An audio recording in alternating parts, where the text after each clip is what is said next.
Un centre-ville teinté de blanc. Ils étaient 250 personnes à réclamer la vérité sur la mort de Seif Eddine Boulazreg.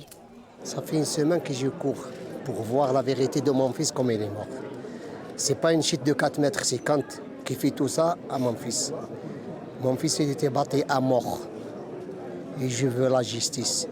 Il n'y a aucune agressivité, il n'y a rien. On veut juste qu'une enquête soit menée et qu'on ait vraiment la vérité de ce qui s'est passé ce soir-là. La marche blanche s'est poursuivie jusqu'au lieu de l'altercation. Que s'est-il passé dans la nuit du samedi 23 au dimanche 24 juillet ?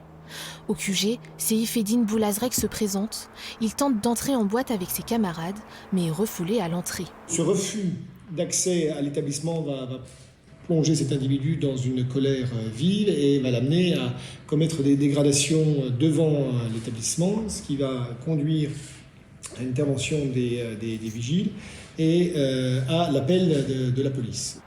Le jeune homme aurait pris la fuite, poursuivi par le gérant et un employé de la boîte. Seif Eddine Boulazreg aurait emprunté la passerelle puis rejoint ce sentier.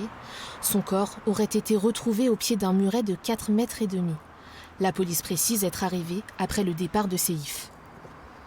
Nous nous engageons sur l'itinéraire vrai ou supposé qu'il a emprunté jusqu'à ce qu'on le retrouve.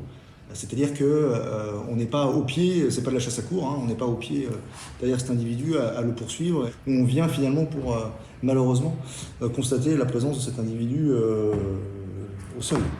Le procureur conclut à une chute mortelle, une thèse questionnée par l'avocat de la famille.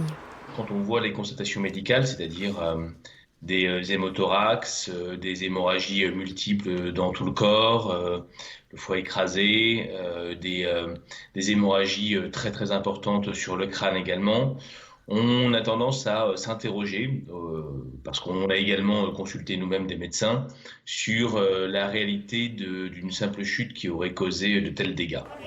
Maître Halimi l'annonce, la famille portera plainte pour meurtre avec constitution de partie civile, un moyen d'avoir accès à tous les éléments du dossier et peut-être demander une contre-expertise.